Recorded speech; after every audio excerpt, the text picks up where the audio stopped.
I'll let him introduce his act. Sawyer, go ahead. Hey everyone, I'm just getting set up so I can actually do stand-up comedy, not sit-down comedy. Just give me 1 second.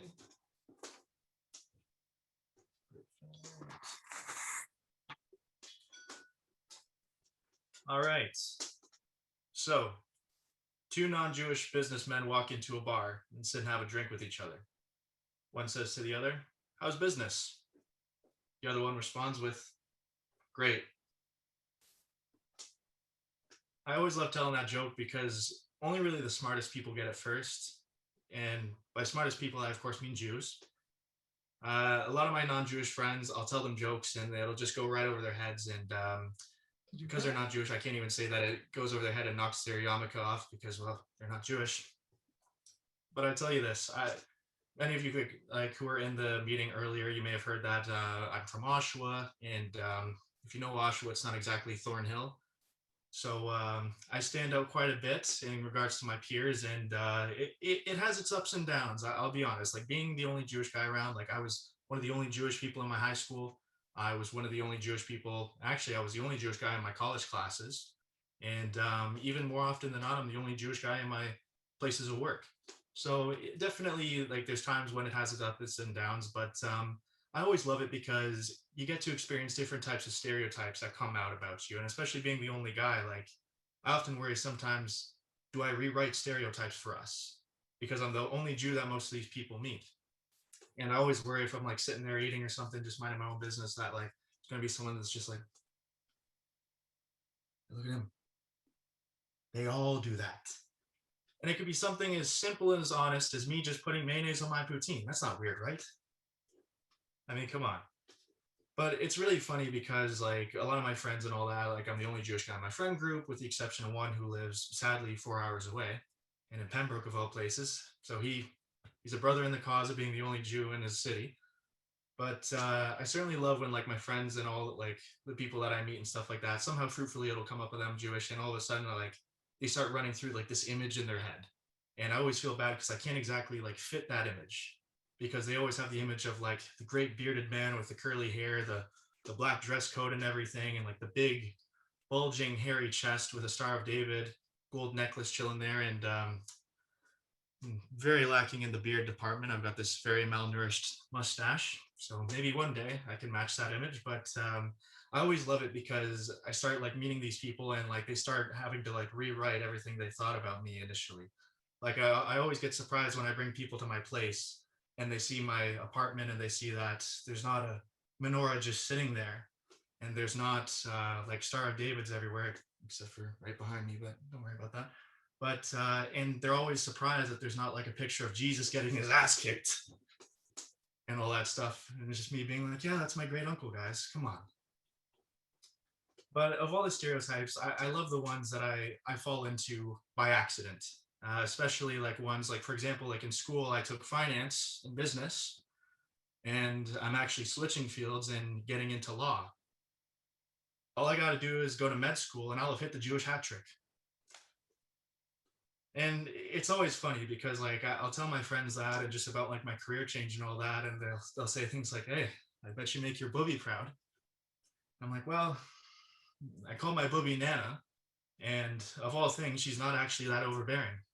I called her on Mother's Day and had to leave a voicemail, and sure enough, then I start becoming the one who's just like, "Oh, how dare you? Your own family member.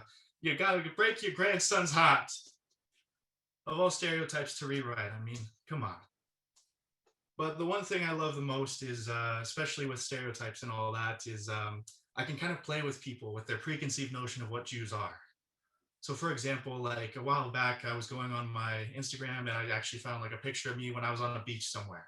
It was a really nice picture. And of course, it was some pretty bad weather. And I was like, I want to get back out there. So I shared that picture. And one of my friends thought it was a recent picture, and she responded to me.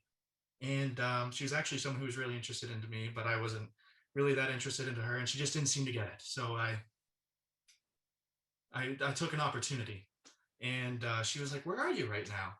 Are you traveling?" And I said, "Well, kind of. I'm in Israel." She was like, "Oh, why are you in Israel?" And for me, I'm like, "You haven't read the news?" And she's like, no, what's going on? I was like, well, it's not my tale to tell. You need to read into it. So she went, took a few minutes. All of a sudden, my phone's blowing up, and she's like, "Oh my God, why are you there? All this stuff." And I'm just like, "I was deployed." I said, "Serving 3 tours. I'm not sure when I'll be home, but I'll try and keep in touch. But I can't be on my phone for too long." I'm sure when I tell her I was kidding, I'm sure she'll laugh too, right? But the other thing I love joking about is you start playing like the Jewish card, and you start like everyone believes you're related to someone who's Jewish. It's just that simple. And I find I like joking with my friends, especially the ones who don't know anything about Jews or Judaism or anything like that. And I got my one friend really good by saying to him, like we were talking and everything, and I actually do a very good Seinfeld impression. We were sitting there talking, and something just bugged me, and I was like, "Why do they have to do it that way? It makes no sense." And then he was just like, "Wow, dude, that's a tremendously good Seinfeld impression. Like, kudos to you." And I was just like, "Oh, thank you." I met him, so like when you meet the guy, he like rubs off on you, you know. And my friend's like, "You met Seinfeld? Is he Jerry Seinfeld?" I'm like, yeah, it's no big deal. I met him a while back. Like my uncle got me to meet him and all that, just through his connections. It was great. It was great. My friend's like, "Who's your uncle? How did he get him? Like, how did he get you in front of him?" And I said to him, I was like, "Well, it's no big deal. Like my uncle was just a writer for the show back in the day." And my friend's like, "Who is your uncle? Tell me right now, who's your uncle?" And I'm like, "Whoa." So it's no big deal. You probably haven't heard of him. He's my great uncle actually, but his name's Larry David. There's certain like energies you feel in life, and I don't think there's a way to describe the energy of watching your friend crap their pants because they just realize that you're the heir to a dynasty of Jewish humor, or so you led them to believe. I honestly, I command you guys to try and get out there and do that with people who don't know you that well. Say you're related to someone like Juliana Margulies or hell, even Bette Midler, anyone like that. Get out there and say it, because when you watch their face and their reaction, if they believe you, it's exquisite.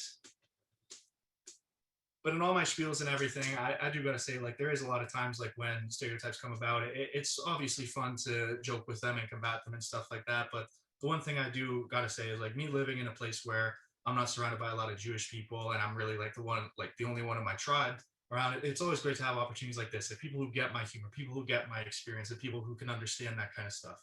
And end of the day, as much as we have that stereotype that we like to whine and kvetch and all that stuff, sometimes it's really nice to just sit back and say that something's great, much like those two non-Jewish businessmen sharing a drink at a bar. Thank you, guys. Good work. Good work.